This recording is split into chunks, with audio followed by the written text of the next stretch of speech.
not limited to strictly punk rock. Plus, everyone has their own definition of what punk rock is. So I got a lot of flack on the internet saying 99% of the bands you've ever interviewed are punk rock.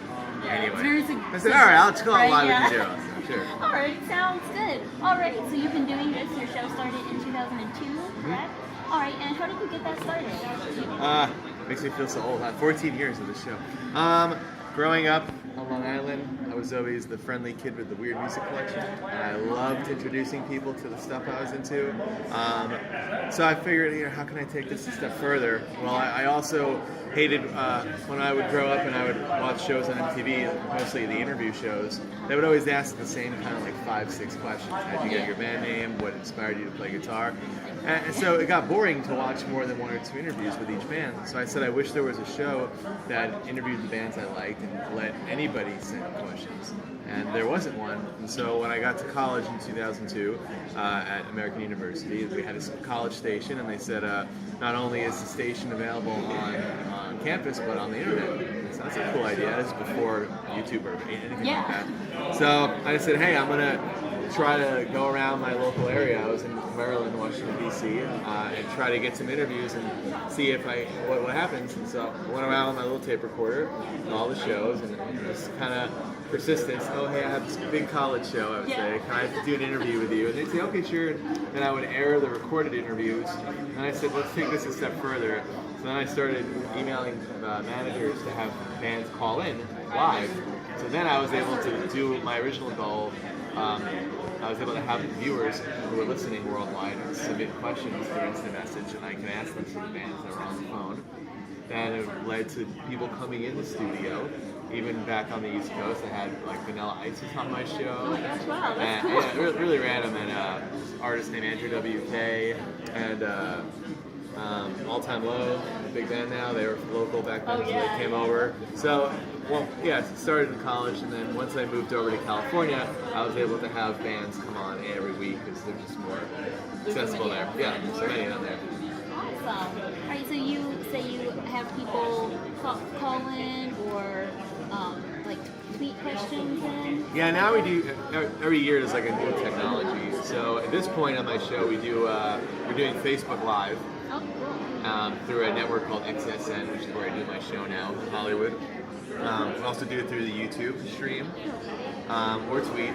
So there's so many different ways to send questions during the show, and it depends on the level of the guest. If it's a smaller artist, there may not be that many questions, so the show is more me one-on-one. But then if it's a larger band, like Pierce the Veil have been on, or like My Chemical Romance, then I know there's going to be like endless questions. So I'll try to do like a half hour of just me talking to the group, and then I'll open it up for questions in the second half.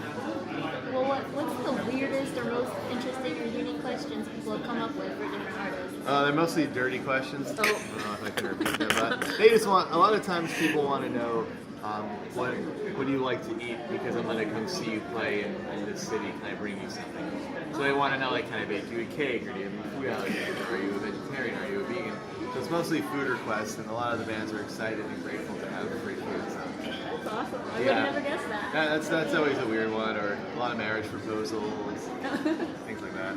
Awesome. What are like your most notable interview, like in your mind? What are the most? Well, see, for me, having the opportunity to interview my favorite bands like New Found Glory, MXPX, Bustin' Jake, Real Big Fish, those are my highlights because I grew up on them. But in terms of the mass audience, when they say, oh, who are the biggest artists that have ever been on your show in terms of popularity, they usually say Katy Perry, she was on the show. Like Chris from Foo Fighters, he came on. Fall Out Boy, he went on the show a few times. Jonah Hill actually did an interview on my show. So not necessarily all. Yeah, I've expanded a lot. So those are the biggest names that people say, like the mainstream. Paramore on the show. Alright, so you started in your apartment in LA, and then eventually went to a studio. Is that when you changed the name? No, so I moved here to LA. Well, not here. I moved to LA. I was doing it on a radio station on iTunes, and then I switched to a video chat service called Stick'em. Yeah. And Stick'em was great because not only could they now see me in my room, but they also had like video boxes where people watching had webcams, they can go on and you can see them watching us. So Kinda cool. I changed the name around that point because I just wanted to have that. Joining Stick'em, I went from having a couple thousand listeners to 40, 50,000 viewers. So I wanted to make a name that was more mainstream, so other people who didn't know who I was would log on to the Stick'em network and see me on the homepage and say, oh, this is a featured show, let's click on this. Then I'd say Punk Rock Auto. So changed it around then. So I did the show in the apartment from 2004 to this year, 2016. And then after a while, it just after over and over again, it kind of got a little boring. So I was approached by one of the people that used to run that website, Stick'em, years ago before they shut down. He said, hey, we have a new network, Hollywood, a famous store called Meltdown Comics. They have every big nerd event is done at this store. It's huge. So he said, we have this new studio, it has HD cameras, and we have a film crew, 100% new footage. We want to try something different and do a show here. We'll stream it on 20 different sites live, and we'll have for you. So I said, all right, I'll try it. So I've been doing it since January, and it's pretty cool, and I think the viewership has gone up again, and it's getting bigger names again. Once that website I mentioned shut down, Stick'em, I switched to Ustream, and that was a little bit harder to get people to watch it. It was like it wasn't really accessible on the iPhone, and a lot of people don't want to log on to a laptop, so I saw a decline. So now that I went to Meltdown Comics, it's going back up, which is now I do. And then you are here at Owens Community College for the Music Is My Future event. What are you going to be talking about today? I'm just going to start from the beginning. I think my story is good because I didn't have any family connections when I started this journey. My dad does real estate, and they wanted me to do anything in the world but pursue this. So, some families, their dad was in the business, so they can get them a job or anything else. I didn't have that, so I'm just going to tell my story and hope to encourage people to, a realistic approach of pursuing your dreams. I say realistic because I also do have a real career as well. I don't just do the show. I wish I could just do it. But it's only once a week. So I want people to know that, to just cover all your tracks. Like any musician will tell you, or person can carve your money. But if you have your goal and you want to keep doing it, sometimes you have to, not make sacrifices, but figure out a way. So for me, to stay on stage, tell my story, tell them about all the different jobs I've had in between while doing the show. And hopefully it'll encourage somebody to go out and either become an interviewer or start a record label or anything. It's extremely hard, and not everybody will make it, but it is possible without having